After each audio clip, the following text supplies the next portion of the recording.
Saudara-saudari sekalian yang terkasih dan dikasihi oleh Tuhan. Apabila Anda ditanya, mengapa hidup itu perlu makan? Jawaban yang paling gampang adalah itu karena kodrat. Kalau tidak, kita akan mati. Kitab suci hari ini berbicara tentang makanan. Maka mari kita mencoba berteologi tentang makanan ini dalam 3 poin berikut. Yang pertama, roti malaikat. Di bawah pohon arar, Elia merenungi nasibnya. Dahulu di atas gunung Karmel, Elia dengan gagah perkasa membunuh 450 nabi Baal. Namun usaha yang luar biasa itu kemudian berangsur menjadi sebuah kegagalan. Elia dikejar pasukan Isabel dengan target mati. Ia kesepian dalam pergumulan seorang diri. Ia juga lelah secara fisik dalam perjalanan panjang dan berat. Dalam tingkat stres paling parah ini, Elia merasa nabi yang tidak berguna lagi. Maka ia ingin mati saja. Namun Allah lewat malaikatnya memberi Elia roti. Sehingga oleh karena makanan itu, ia mampu berjalan 40 hari 40 malam sampai di gunung Horeb. Pengalaman Elia menggambarkan tentang suatu fase dalam hidup kita. Dalam suatu waktu, perjuangan hidup kita bisa berada di titik kosong seperti ini. Barangkali kita telah bekerja keras, hidup secara benar, namun hasil tidak menggembirakan dan kita malah menjadi orang yang tertekan. Kita mengalami kecapean fisik dan spiritual. Dalam fase yang sedemikian parah seperti ini, kita sama seperti Elia membutuhkan roti malaikat. Dengan memberi roti lewat malaikat, Tuhan sebenarnya memberikan keyakinan kepada kita bahwa Allah itu mengampuni, memelihara dan selalu beserta kita. Allah tidak menuntut sukses kita, tetapi meminta cinta kita. Hanya dengan keyakinan seperti ini, kita kuat berjalan melewati padang gurun kesepian hidup kita. Yang kedua, roti pemazmur. Mazmur hari ini memberi kita kejutan.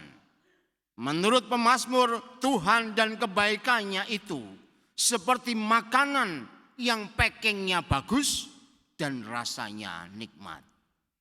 Maka kita diminta untuk mencecap betapa nikmatnya sekaligus indahnya Tuhan itu.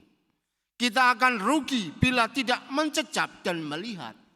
Pemazmur telah memberikan bukti lewat ucapan-ucapannya bahwa ia telah dilepaskan dari situasi yang menakutkan, diselamatkan dari kesesakan dan dilindungi dari bahaya.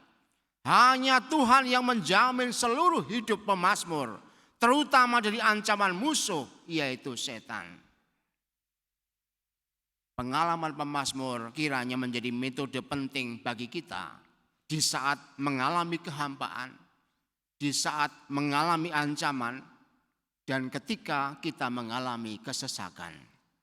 Obat mujarab situasi yang seperti itu yang menimpa kita, bukan minum-minuman keras, bukan sabu-sabu, dan bukan dugem. Ternyata bukan itu. Namun obatnya adalah Allah sendiri yang tangan kasih-Nya telah menuntun hidup kita. Maka pemazmur mengajak, kecaplah dan lihatlah. Artinya adalah kita diajak untuk menerima sabda Allah dan menikmati cara Tuhan bertindak atas hidup kita. Hanya dengan demikian, maka kita akan merasakan bahwa hidup itu sungguh indah dan nikmat meskipun diliputi oleh berbagai macam persoalan yang menimpa kita. Yang ketiga, roti Yesus. Kepada orang-orang yang percaya kepadanya, Yesus berkata, "Akulah roti hidup yang turun dari surga. Jika seorang makan roti ini akan hidup selamanya. Dan roti yang aku berikan ini adalah dagingku yang akan aku berikan untuk hidup dunia." Kata-kata Yesus memberikan dua tujuan yang amat penting, yakni hidup selamanya dan hidup dunia. Persoalannya adalah, apa artinya makan tubuh dan darah Yesus? Apakah itu berarti kita setiap kali harus ekaristi dengan sehari 3 kali atau semacamnya? Mari kita mencoba untuk melihatnya secara lebih dalam. Yesus telah menjadi manusia. Allah itu tidak hanya roh sekarang, tetapi juga berdarah dan berdaging. Ketika darah dan dagingnya diserahkan untuk dipaku pada kayu salib, maka Yesus mati. Tetapi dari situ manusia selamat dengan bukti ia bangkit pada hari yang ketiga. Maka makan daging dan minum dalam darah Kristus ini berarti menerima karya keselamatan Allah. Itulah yang pertama-tama kita mesti camkan dalam diri kita. Makan dan minum darah dan daging Yesus itu berarti menerima karya keselamatan Allah. Percaya bahwa kita lewat Yesus itu diselamatkan. Dan percaya itu bukan berarti sekedar perut menjadi kenyang, tetapi mengarahkan seluruh hidup kita hanya kepada Allah.